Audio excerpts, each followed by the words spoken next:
Dans cette vidéo, nous allons parler du groupe ponctuel et nous allons commencer par les éléments de symétrie des groupes ponctuels. Alors, ces éléments de symétrie, ils sont de deux types. Il y a d'abord ce qu'on appelle les axes propres de rotation petit n.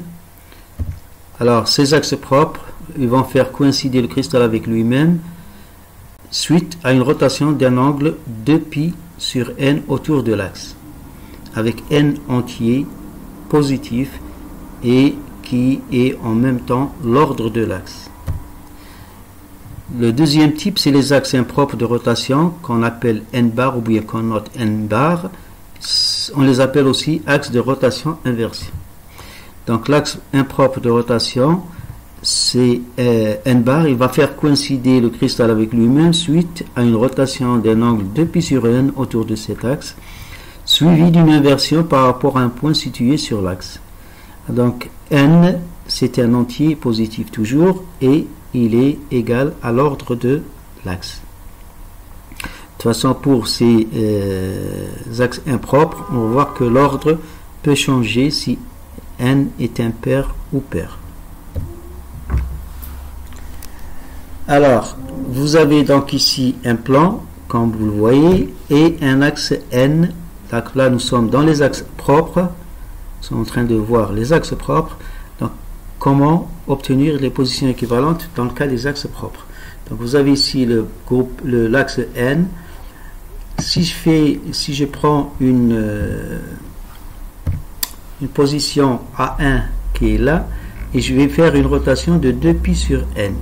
Donc voilà, 2π sur n. Donc je vais obtenir la deuxième position équivalente. Donc cette position équivalente, regardez, elle est du même côté que la première position, hein, et elle est séparée de la première position d'un angle 2π sur n. Si je fais maintenant la projection de ces deux points-là sur le plan bleu, voilà, A1 se projette ici et A2 se projette là. Ben, regardez que l'angle entre les deux points est conservé dans la projection. C'est toujours 2π sur n. Maintenant, on va montrer, si vous voulez, à droite, la projection que nous avons faite ici sur le plan bleu. Donc voici les deux positions A1 et A2, l'angle 2π sur n entre les deux, et puisque les deux points A1 et A2 sont au-dessus du plan bleu, donc on va leur ajouter un plus. Un plus qui veut dire que les deux points sont au-dessus du plan à gauche, ou bien ils sont en avant du plan à droite, dans le petit b, dans la figure du petit b. D'accord ? Alors maintenant, je vais passer aux axes impropres. Donc, comme tout à l'heure, donc on va prendre le plan de projection n, le plan de projection tout simplement, l'axe de rotation n bar, et je vais prendre une position de départ A1 que je vais faire, à laquelle je vais appliquer l'axe n bar, donc rotation de 2π sur n, suivi d'une inversion par rapport à un point ici situé sur l'axe. Donc le point, il est situé à l'intersection de l'axe avec le plan de projection. Donc je vais faire une inversion comme ça. Donc voilà, donc j'ai fait l'inversion et j'obtiens le point A2 ici. Donc là, quand je fais la projection des deux points sur le plan bleu, donc le A1 se projette ici en A1 et le A2 se projette ici en A2. Et maintenant, l'angle entre les deux n'est pas égal à 2π sur n, parce que 2π sur n, il fallait que je m'arrête là. Quand j'ai fait l'inversion, j'ai fait la projection, donc l'angle entre les deux, c'est π moins 2π sur n. Eh bien, regardez ici, le premier point A1, il est là, et le deuxième point A2, il est là. L'angle entre les deux ici, c'est π moins 2π sur n, parce que ça, c'est 2π sur n. Voilà, donc vous avez ici le premier point A1 est noté plus parce que si vous regardez là, il est au-dessus du plan. Et le deuxième point A2, il est noté moins parce qu'il est en dessous du plan. Ou bien, si vous prenez cette configuration, donc on dit que A1 plus, ça veut dire qu'il est en avant du plan, et A2 moins, pardon, il est à l'arrière du plan. Maintenant, nous allons passer aux limites, aux ordres des axes de rotation. On va voir que c'est limité, on ne peut pas avoir n'importe quel axe de rotation. Donc pour ce faire, on a tracé la figure suivante.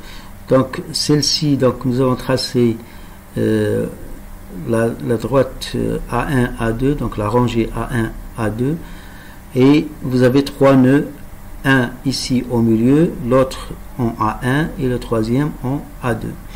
Donc là, le paramètre de la rangée, c'est petit a, c'est-à-dire la distance entre deux nœuds qui se suivent.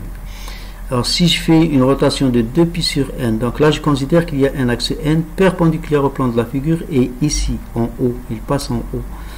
Donc si vous faites une rotation de 2π sur n comme ça, donc vous allez obtenir un point B1 qui est l'équivalent de A1 par rotation de 2π sur n. Et ce point A2, on va dire qu'il dérive d'un point B2 qui est situé ici. Donc quand je fais une rotation de 2π sur n, j'obtiens A2. Alors, puisque l'angle ici c'est 2π sur n et là c'est 2π sur n, ça veut dire que la rangée B1, B2 est parallèle à A1, A2. Donc, je passe à la diapositive suivante. Donc, la rangée B1, B2 parallèle à A1, A2. Donc, on dit que les rangées sont de la même famille. Deux rangées parallèles sont deux rangées de la même famille. Donc ça veut dire qu'ils vont avoir le même paramètre de rangée. Donc ici le paramètre de rangée c'est petit a. Donc là aussi on voit pour B1, B2 le paramètre de rangée c'est petit a. Mais B1, B2 peuvent être très espacés l'un de l'autre, c'est-à-dire qu'il peut y avoir des nœuds entre les deux points B1 et B2, de telle sorte que B1, B2 est égal à K fois A, avec K entier positif, entier relatif, pardon. Voilà, si je continue, donc, dans le triangle OB1, B2, OB1, B2, je vais considérer juste la moitié, donc OB1, ici, ce point-là. Donc, dans cette moitié, si vous voulez, l'angle ici, c'est 2π sur n, parce que ces deux angles alternent internes, les deux rangées étant parallèles. Donc l'angle ici est égal à 2π sur n. Et son cosinus, donc le cosinus 2π sur n, c'est B1, B2 sur 2, c'est la moitié ici de B1, B2, sur l'hypoténuse qui est égal à petit a. Et de cette relation, on va tirer B1, B2 qui est égal à 2A cosinus 2π sur n. Et c'est égal à K fois A. Donc maintenant, si je simplifie par A, donc je vais avoir 2 cosinus 2π sur n égale à K. D'où cosinus 2π sur n égale à K sur 2 tout simplement. Donc voilà, 2 cosinus 2π sur n égale K sur 2.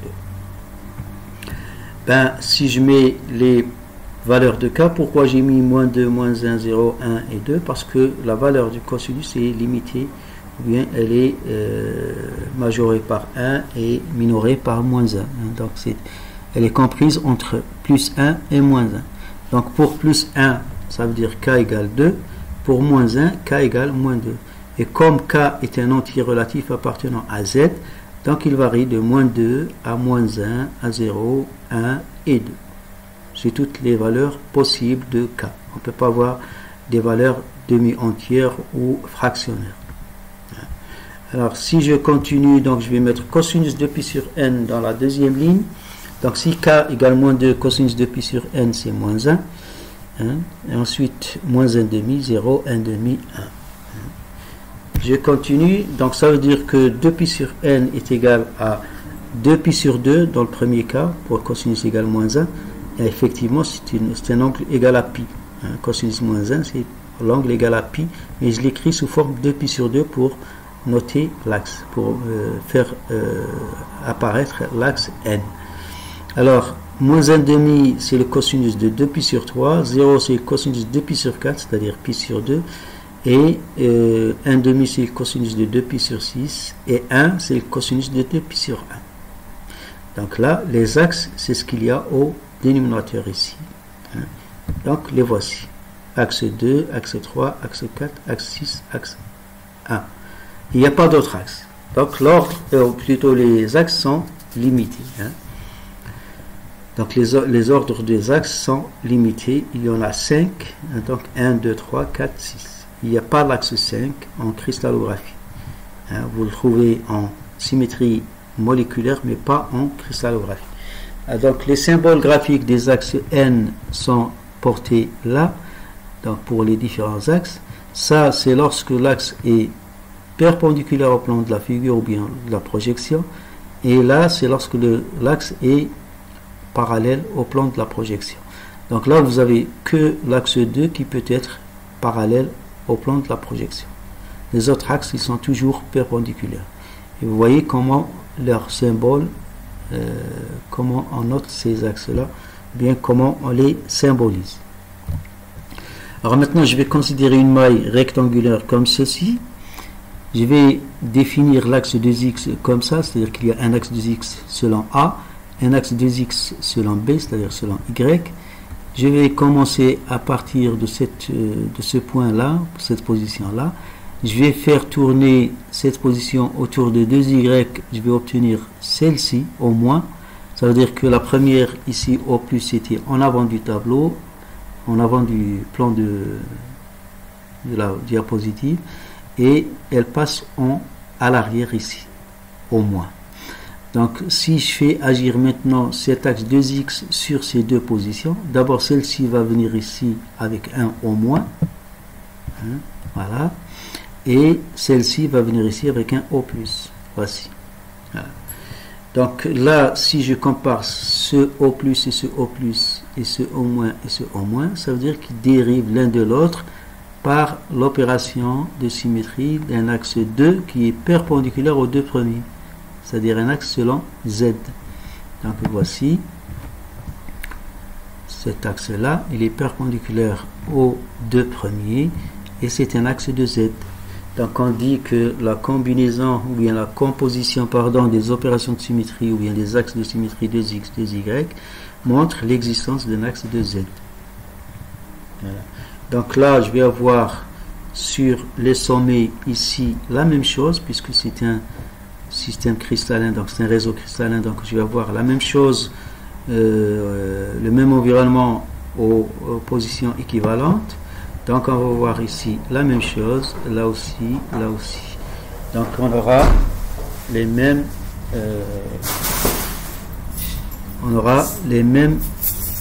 le même schéma au sommet. Alors là, si je compare ce O- et ce O- là, ça veut dire qu'il y a un axe 2 perpendiculaire au plan de la figure ici. Donc le voici. Si je compare maintenant ce O- et ce O-, bien ce O+, et ce O+, donc ça veut dire qu'il y a un axe 2 là qui est toujours perpendiculaire. Bon, je commençais par ceci, hein, par cela. Donc c'est O+, O+, O-, O-. Ou bien, ce que je disais tout à l'heure, donc vous avez deux axes ici, là aussi. Donc O+, O+, et O-, O-. Donc voici les axes perpendiculaires au plan de la figure. Il y reste encore deux axes parallèles. Donc il y a un axe 2 ici qui fait venir ce point-là ici en O-, ou bien celui-ci en O+ ici, ou bien celui-là O+ en O-, et ainsi de suite. Ou bien un axe 2 qui est parallèle au plan de la figure dans ce sens-là. Donc les voici. Et faites remarquer que à chaque fois que vous avez une maille, la projection d'une maille comme ça, donc aux positions centre de la maille ou bien milieu des arêtes de la maille, il y a toujours des éléments de symétrie, donc il faut faire attention. Hein. Alors si je fais maintenant la table de composition du groupe 2-2-2, donc vous avez dans le groupe 2-2-2, donc nous avions vu qu'il y a l'identité, c'est la rotation de 2π, ou bien l'axe 2x, 2y et 2z. Donc dans cet ensemble-là, si vous faites la combinaison entre les mêmes opérations de symétrie là et là, donc vous obtenez ces éléments de symétrie là. Donc ils sont à l'intérieur du tableau là. Donc parmi ces éléments-là, vous n'avez pas un élément qui sort du groupe ou bien de l'ensemble 1, 2x, 2y, 2z. Donc ça veut dire que la loi de composition, elle est interne. Vous avez un élément neutre, c'est-à-dire le 1 ici, c'est l'identité. Et vous avez l'axe... si vous faites l'axe 2x, vous le composez avec l'axe 2x, vous obtenez 1, donc ça veut dire que vous obtenez l'identité, donc ça veut dire que 2x est symétrique de 2x, 2y est symétrique de 2y aussi, 2z est aussi symétrique de 2z. Voilà. Alors, vous pouvez vérifier aussi, comment dirais-je, la commutativité, vous pouvez la voir sur la table ici. Vous voyez que par rapport à la diagonale, vous avez la même chose en haut et en bas. Donc ça veut dire que le groupe est commutatif. Et vous pouvez aussi vérifier l'associativité. Donc il suffit de voir, de composer 3 éléments, bien 3 opérations de symétrie, et voir que c'est bien associatif. Donc je ne l'ai pas fait moi ici parce qu'on l'a déjà fait auparavant. Donc vous essayez de le faire par vous-même. Donc on dit que ces 4 opérations 1, 2x, 2y, 2z vérifient les propriétés de groupe et constituent ainsi un groupe ponctuel noté 2, 2, 2. Alors je continue, donc je passe au groupe 6, 2, 2. Alors groupe 6, ça veut dire que vous avez une symétrie hexagonale, donc une maille hexagonale. Vous avez un axe 6 qui est donc perpendiculaire au plan de la projection, donc c'est l'axe principal. Vous avez un axe 2 comme ça, donc axe 2 selon A, donc ça c'est la direction de petit a, ça c'est la direction de petit b.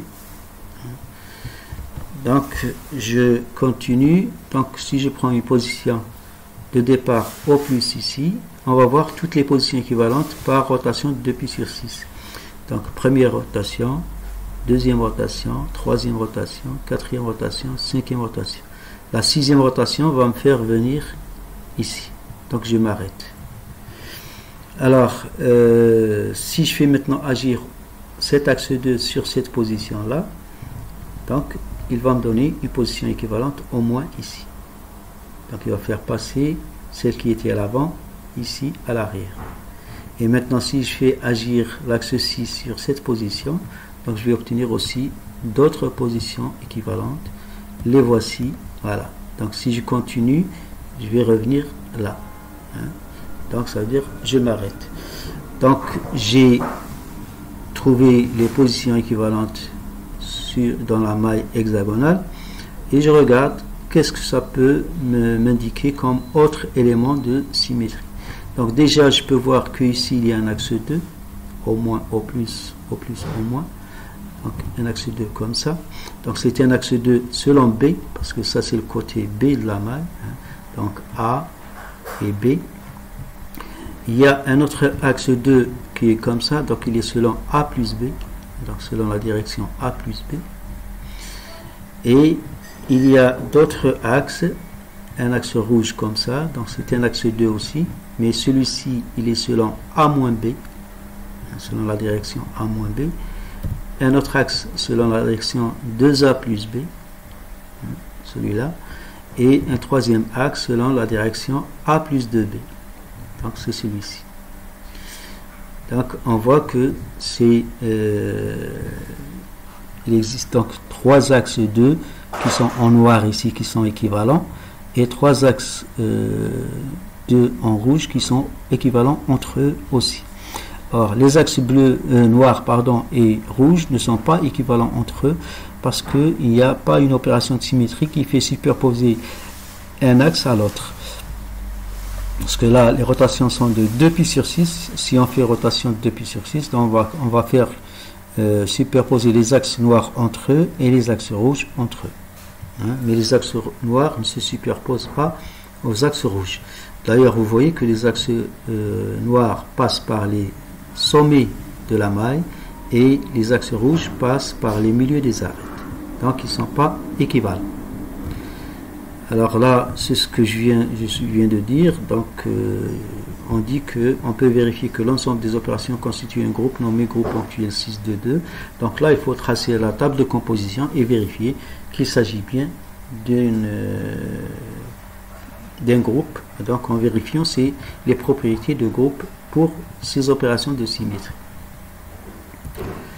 Alors là, on va donner les groupes dérivants de la combinaison entre axes propres. Donc je combine les axes propres entre eux et je vois quel est le groupe que je vais obtenir. Si je combine trois axes qui sont situés à 90 degrés l'un de l'autre, donc vous allez obtenir l'orthorhombique, un groupe dans le système cristallin orthorhombique qui est comme ça. Donc les axes sont séparés de 90 degrés. Il existe aussi un groupe appelé 3, 2, 2. Donc il est comme ça. Donc séparation des axes 2 entre eux de 120 degrés. 120 degrés, ça veut dire 2 pi sur 3. Donc si vous regardez, donc cet axe-là 2, si vous faites une rotation de 2 pi sur 3, il va se superposer à celui-là. Donc ça veut dire qu'en fait il n'y a qu'un seul axe 2. Les autres sont équivalents au premier. Ils dérivent du premier par rotation. Donc ça veut dire qu'on peut mettre uniquement 3, 2 pour ce groupe-là. On omet le deuxième 2. Mais vous pouvez le représenter comme ça, 3, 2, 2. Vous pouvez dire que c'est le groupe 3, 2, 2, comme vous pouvez dire que c'est le groupe 3, 2. Le groupe 4, 2, 2, c'est la même chose. Avant de passer à ce groupe, je vous dis que ça c'est dans le système cristallin rhomboédrique. Le groupe quadratique, et le groupe 4, 2, 2, il est dans le système cristallin quadratique. Les axes 2 là sont séparés de 45 degrés. Et l'axe 4, la rotation c'est 2 pi sur 4, c'est-à-dire pi sur 2. Donc cet axe 2 là sera équivalent à un axe qui est situé à 90 degrés de lui, si vous voulez. Donc là, le deuxième là qui est situé à 45 degrés, ça veut dire qu'il n'est pas équivalent à ce premier là. Donc il s'agit de deux axes différents. C'est comme dans le groupe 6 de 2. Les axes rouges et les axes noirs. Donc là aussi, vous avez donc deux axes 2 qui sont différents l'un de l'autre. C'est pour ça que je n'ai pas noté ça entre parenthèses. Donc il s'agit bien de deux axes différents entre eux. Si je continue, donc vous avez les axes 6, le groupe 6 de 2, 2, 3, 3 entre parenthèses et 4, 3, 2. Donc 6 de 2, c'est celui que nous avons vu tout à l'heure. Donc l'angle entre les deux axes était de 30 degrés. Donc les axes n'étaient pas équivalents. Donc on les met les deux. Et c'est dans le système hexagonal. Le cubique, il y a le groupe 2, 3 et un autre 3 entre parenthèses. Ça veut dire que je peux enlever ce 3 et dire que c'est le groupe 2, 3 tout simplement. Pourquoi? Parce que le deuxième axe 3, il est équivalent au premier par rotation autour de l'axe 2. Si je fais la rotation autour de l'axe 2, donc cet axe 3 que j'ai représenté ici, il va passer par ce sommet et par celui-là, ou bien son équivalent si vous voulez. Il va passer par ces deux sommets-là. Donc c'est un axe 3, mais qui est équivalent au premier axe 3. Donc je peux l'omettre ou bien le mettre entre parenthèses. Et c'est dans le système cubique. Enfin, le groupe 4, 3, 2, il est dans le système cubique lui aussi. Et là, vous mettez tous les trois axes parce qu'ils ne sont pas équivalents entre eux par une opération de symétrie. Donc l'axe 4, il passe comme ça. L'axe 3, il est diagonal comme ça. Il sort par deux sommets opposés. Et l'axe 2, il passe par les milieux de deux arêtes opposées comme ça. Alors ceci nous amène à parler maintenant des axes et des positions équivalentes et de leurs symboles graphiques. Donc l'axe 1, les positions équivalentes, il y a une seule si vous voulez, parce que quand vous faites une rotation de 2 pi sur 1, c'est-à-dire 2 pi, donc vous allez obtenir cette position de départ. Donc il n'y a pas de représentation graphique, il n'y a pas de symbole graphique. L'axe 4, donc vous faites une rotation de 2 pi sur 4, c'est-à-dire pi sur 2, donc pi sur 2 vous obtenez cette deuxième position, pi sur 2 troisième position, pi sur 2 quatrième position, et vous revenez à la première position. Donc il y a 4 positions équivalentes, et on le représente par un losange comme ceci, losange régulier si vous voulez. Donc l'axe 2, Donc là, vous faites une rotation de 2 pi sur 2, c'est-à-dire pi. Donc de O+, je passe au O+, là.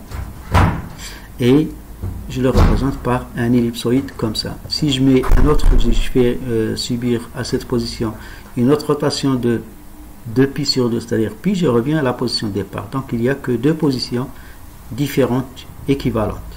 Hein? Si vous voulez deux positions équivalentes, c'est pareil. Alors, l'axe 6, il est là. Donc, pour l'axe 6, la rotation, c'est 2 pi sur 6. Donc, premièrement, une première rotation, deuxième, troisième, quatrième, cinquième, sixième. Donc, la sixième rotation me ramène à la position de départ. Donc, il y a 6 positions équivalentes pour l'axe 6. Et on le note par un hexagone. Enfin, l'axe 3, donc rotation de 2 pi sur 3, donc il y aura 3 positions équivalentes et on le note par un triangle. Maintenant, on va passer aux axes impropres. Donc l'axe impropre, 1 bar, c'est là, vous faites la rotation de 2 pi sur 1, c'est-à-dire 2 pi. Donc je passe de O+, je reviens ici à O+, mais je ne m'arrête pas là parce qu'il va falloir faire aussi l'inversion. Donc je fais l'inversion, je passe ici en O-, donc ce n'est pas la position de départ. Donc je continue. Si je fais une rotation de 2 pi, donc je reste ici en O- et je fais l'inversion, je reviens au plus, c'est-à-dire à la position de départ. Donc il n'y a que deux positions équivalentes pour l'axe 1 bar. Donc on dit que 1 bar équivaut à un centre d'inversion. Effectivement, si vous regardez la figure ici, eh ben, pour trouver ces deux positions, il suffit d'inverser celle-ci, hein, de chercher le symétrique de celle-ci par rapport à un point d'inversion là. Donc vous obtenez ceci. Donc on représente le symbole graphique du point d'inversion, il est représenté par un petit cercle comme ça. Ensuite, 2 barres. 2 barres, vous obtenez cette figure-là, c'est-à-dire vous faites une rotation de 2 pi sur 2, c'est-à-dire pi. Donc je fais une rotation de pi, je arrive ici avec plus, au plus, et j'inverse, je reviens ici en moins. Si je continue, au moins, j'arrive ici et j'inverse, je reviens au plus, c'est-à-dire la position de départ. Donc il y a deux positions équivalentes, l'une au-dessus de l'autre. Donc on dit que 2 points équivaut à un plan de symétrie ou miroir. Là, c'est comme si vous avez mis un miroir entre les deux. Donc on le note par petit m. L'axe 3 barres. Donc 3 barres correspond à ceci. Donc vous faites une rotation 2 pi sur 3. Donc vous avez ici, vous arrivez là, mais vous ne restez pas là. Vous faites une inversion. Donc vous passez en au-. Donc c'est-à-dire vous êtes là, au-. Ensuite 2 pi sur 3 au-, et vous inversez, vous êtes en plus ici. 2 pi sur 3, vous êtes en plus, vous inversez, vous êtes en moins, et vous continuez comme ça jusqu'à ce que vous reveniez en au plus ici. Donc là, vous avez 6 positions différentes, donc équivalentes. Hein. Donc là, vous dites que 3 barres équivaut à un axe 3 confondu avec lui et un centre d'inversion. 3 barres égale 3 plus 1 bar. Et effectivement, si je regarde, donc je peux faire cette figure en faisant agir l'axe 3, donc j'obtiens ces 3 au plus, hein, et je prends pour chaque au plus son symétrique, hein, donc c'est au-. Donc j'obtiens 3 au plus et 3 au-. Donc la représentation graphique, c'est un triangle et à l'intérieur un petit cercle blanc, hein, c'est-à-dire un centre d'inversion comme ceci. Alors je continue. Donc l'axe 4 barres, l'axe 4 barres, ça correspond donc à une rotation de 2 pi sur 4 suivie d'une inversion. 2 pi sur 4, je reviens ici en plus, inversion au-. 2 pi sur 4, je reviens ici en moins, et je passe par l'inversion au plus ici. Et je continue, donc je vais avoir 4 positions équivalentes comme ceci. Alors ces 4 positions équivalentes ici devant nous peuvent provenir d'un axe 2 perpendiculaire au plan de la figure ici. Donc c'est un axe 2, donc 4 barres entraînent l'existence d'un axe 2 confondu avec lui. Effectivement, s'il y avait un axe 2 ici, donc je vais avoir au plus, au moins, au moins. Donc le 4 barres indique qu'il y a aussi un 2 ici. Donc 4 barres, je le représente par un losange en blanc et à l'intérieur le symbole de l'axe 2. Et enfin l'axe 6 bar. 6 bar, donc vous partez de O plus là, vous faites 2 pi sur 6, vous arrivez là, et vous inversez, donc vous aurez au moins ici. 2 pi sur 6, vous arrivez là, en au moins, et vous faites l'inversion, vous arrivez au O plus. 2 pi sur 6 en O plus, vous faites l'inversion, vous arrivez ici en O moins. Donc vous continuez jusqu'à ce que vous reveniez en O plus ici. Donc vous allez vous trouver avec 6 positions équivalentes, hein, symétriques, enfin si vous voulez, superposées, 2 à 2. Donc là, les deux sont l'une sur l'autre, là aussi et là aussi. Donc 6 équivaut à un axe 3, donc c'est comme si vous aviez un axe 3, vous faites les 3 au plus, et vous prenez un miroir qui est perpendiculaire à l'axe 3, donc il vous donne les moins. Donc là, on dit que l'axe 6 bar équivaut à un axe 3 confondu avec lui, et un miroir qui lui est perpendiculaire. Et on le note, 6 bar égale 3 sur m. Donc la symbolisation, c'est un hexagone avec un triangle à l'intérieur. Et enfin, on va dire que l'écriture 3/m se lit 3 sur m, et elle signifie qu'un axe 3 est perpendiculaire à un plan de symétrie, c'est-à-dire un miroir. Un axe n perpendiculaire à un plan de symétrie va s'écrire donc n sur m, n/m. Les opérations de symétrie de chaque axe impropre constituent un groupe cyclique. Donc, et ce groupe cyclique, l'ordre du groupe est égal à n pour n pair, c'est-à-dire 2, 4, 6, et 2n pour n impair, c'est-à-dire 1 et 3. Donc 1 bar, 3 bar, l'ordre c'est 2 fois l'axe, et pour 2, 4, 6, l'ordre est égal au numéro de l'axe, si vous voulez. Alors, enfin, les combinaisons d'axes propres avec des axes impropres donnent naissance à 16 nouveaux groupes ponctuels de symétrie cristalline. Donc vous pouvez combiner les axes propres avec les axes impropres et vous obtenez 16 nouveaux groupes. Mais combiner les axes impropres seuls entre eux, ça n'existe pas, c'est pas possible. Donc là, nous avons 5 groupes ponctuels correspondant aux axes propres, 5 groupes ponctuels correspondant aux axes impropres, et 16 autres groupes correspondant à la combinaison entre axes propres et axes impropres. Et la combinaison entre axes propres nous a donné aussi 6 groupes que nous avons traités auparavant.